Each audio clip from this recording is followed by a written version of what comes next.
उत्तर प्रदेश के फतेहपुर खागा कस्बे में आचार संहिता लगने के तुरंत बाद नगर पंचायत और तहसील के कर्मचारियों द्वारा बैनर पोस्टर निकालने की मुहिम शुरू की गई। देखिए ये खास खबर।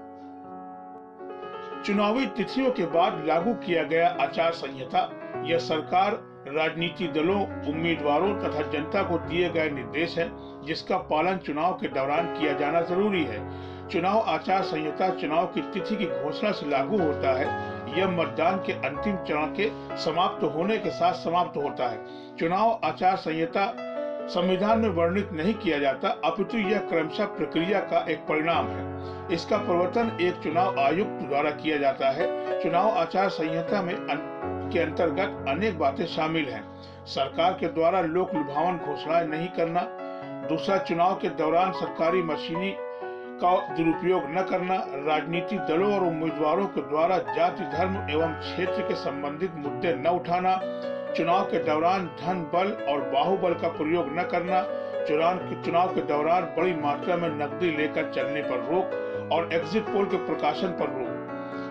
खागा कस्बे में 5 बजे के बाद जैसे ही चुनाव आयोग द्वारा कहा गया कि 11 अप्रैल से लोकसभा का चुनाव प्रथम चरण से शुरू होगा और आचार संहिता लागू किया जा रहा है, जहां हर जगह बैनर पोस्टर निकालने का काम किया जा रहा था, वहीं खागा तहसील व नगर पंचायत के कर्मचारियों के द्वारा पार्टी लेवल के बैनर पोस्टर निकालने का काम शुरू किया गया और कोतवाली के बगल में मेला दीपावली हार्दिक शुभकामनाएं वाले ननकऊ तिवारी के बैनर निकालना और स्ट्रीट लाइट के खंभे को तेजी से हिलाने को लेकर कानून और लेखपाल में हुई झड़प। आइए दिखाते हैं आपको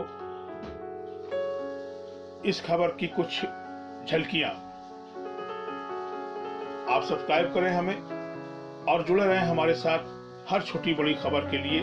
खागा से ब्यूरो रिपोर्ट संजय पटेल, अजरा न्यूज, फतेहपुर।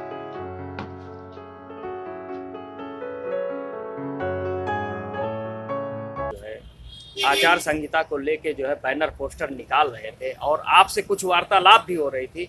क्या आप किसी कुछ होल्डिंग के बैनर हमारे लगे हुए हैं बधाइयों के हिसाब से जी, उसके बाद कानून को साहब आते हैं और काकर गुंडई के तरीके से काकर यहाँ पर आके बैनर को फाड़ना शुरू करते हैं। जी जी। तो हमने उनसे कहा कि आराम से उतार लो जी, कोई दिक्कत नहीं, क्योंकि हम जहाँ बैठते हैं उसी के सामने लगे हुए हैं। बिल्कुल ना उसमें कोई पार्टी का नाम हो ना निशान है जी। और उसके बाद वो जबरदस्ती आते हैं, फाड़ो इसको, साले को थाने ले चलेंगे। ये है वो आचार संहिता का अपने अधिकारी पना का अनर्गल जो उपयोग कर रहे हैं, खुलेआम गुंडागर्दी करते हैं और जबरदस्ती का आपत्तिजनक भाषा प्रयोग करते हैं, झगड़ा लड़ाई की माहौल बनाते हैं, क्योंकि लोगों को लेके आते हैं, कर्मचारियों को छोटे, उनकी बेचारों की क्या गलती है।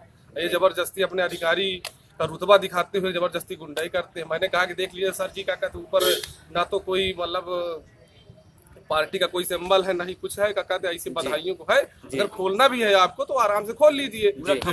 जबरदस्ती क्या कहते खंभे में लगा, स्ट्रीट लाइट का खंभा लगा हुआ है, इसको जबरदस्ती हिला रहे हैं और जबरदस्ती गुंडागर्दी की बातें कर रहे हैं। ऐसे मतलब अराजकता फैला के बात करते हैं, जिसे लगता है आचार संहिता खत्म हो गई तो पूरा राज इन्हीं का है। आपका शुभ नाम? मेरा नाम है ननकऊ तिवारी।